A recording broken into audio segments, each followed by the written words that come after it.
Hello! അപ്പോൾ മുൻപത്തെ വ്ളോഗിൽ പറഞ്ഞ പോലെ തന്നെ നമ്മൾ ഇന്ന് പോകുന്നത് ഊര് ട്രൈബൽ വില്ലേജിലേക്കാട്ടോ.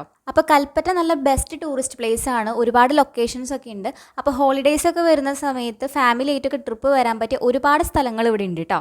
അങ്ങനെ നമ്മൾ ഊരിലേക്ക് പോവുകയാണ്. അപ്പോൾ അവിടേക്ക് നമ്മളുടെ വണ്ടികളൊന്നും പോകൂല. അങ്ങോട്ട് പോകാനായിട്ട് ജീപ്പ് യാത്രയായിട്ടേ പറ്റുള്ളൂ.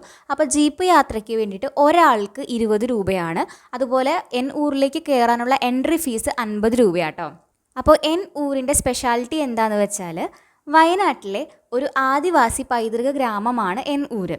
ഇവിടെ കാലത്ത് 9 മണി തൊട്ട് വൈകിട്ട് 4:30 വരെയാട്ടോ ടൈം കൊടുത്തിട്ടുള്ളത്. അപ്പോൾ കേരളത്തിലെ ആദ്യത്തെ ട്രൈബൽ ഹെറിറ്റേജ് വില്ലേജാണ് ഊര്. ഇത് വയനാട് ജില്ലയിലുള്ള പൂക്കോട് എന്ന സ്ഥലത്താട്ടോ. അപ്പോൾ ഇവിടെ ചെന്ന് കഴിഞ്ഞാൽ ആദിവാസി സമൂഹങ്ങളുടെ സംസ്കാരം, പാരമ്പര്യം എന്നിവയൊക്കെ നമുക്ക് അടുത്തറിയാനായിട്ട് പറ്റും. ഉയർന്ന കുന്നിൻ ചെരുവിൽ വൈക്കോൽ കൊണ്ട് മേഞ്ഞിട്ടുള്ള പരമ്പരാഗത ആദിവാസി കുടിലുകളുടെ ഒരു കൂട്ടം കാഴ്ചകൾ കൊണ്ട് ഇവിടം സമൃദ്ധമാണ്. ഒരു കുന്നിന്റെ മുകളിൽ തന്നെ 25 ഏക്കറിൽ പരന്നു കിടക്കുന്ന ഇവിടം ഗോത്രവർഗ്ഗക്കാരുടെ പൈതൃകത്തെയും ജീവിത രീതിയെയും അടുത്തറിയാനായിട്ട് പറ്റുന്നു. ഇവരുടെ ഉപജീവന മാർഗം മെച്ചപ്പെടുത്തുക എന്നൊരു ഉദ്ദേശാട്ടോ ഇതിന്റെ പുറകിലുള്ളത്. മാത്രമല്ല ഇവിടെയുള്ള ആദിവാസി കരകൗശല തൊഴിലാളികളുടെ സുവനീറുകൾ, സുഗന്ധദ്രവ്യങ്ങൾ, കരകൗശല വസ്തുക്കൾ വിൽക്കുന്ന സ്റ്റാളുകൾ, വംശീയ വിഭവങ്ങൾ എന്നിവയൊക്കെ ഇവിടെ ഉണ്ട്. പിന്നെ ഇവിടെ ഒരു ഓപ്പൺ എയർ തിയേറ്റർ ഉണ്ട് കേട്ടോ. അവിടെ ഏകദേശം ഒരു 300 പേർക്കൊക്കെ ഇരിക്കാനായിട്ടുള്ളത് മനോഹരമായിട്ട് ഇവർ ഒരുക്കിയിട്ടുണ്ട്.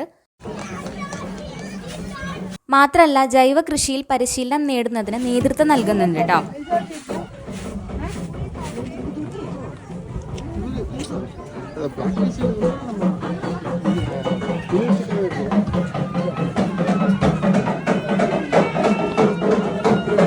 കൂടാതെ ആദിവാസി കലാകാരന്മാർക്ക് അവരുടെ കഴിവുകൾ പ്രകടിപ്പിക്കാനുള്ള വേദിയും ഇവിടെ ഒരുക്കിയിട്ടുണ്ട്.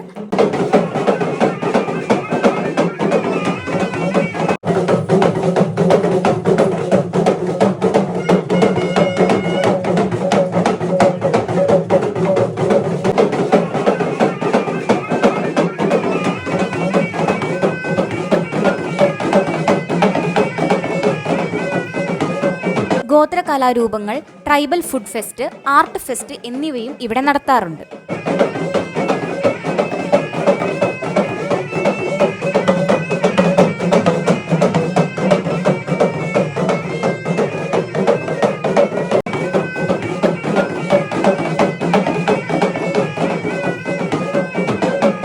മൊത്തത്തിൽ പ്രത്യക്ഷമായിട്ടും പരോക്ഷമായിട്ടും തൊഴിലവസരങ്ങൾ സൃഷ്ടിക്കാനുള്ള വഴി ഒരുക്കിയിട്ടുണ്ടെന്ന് സാരം.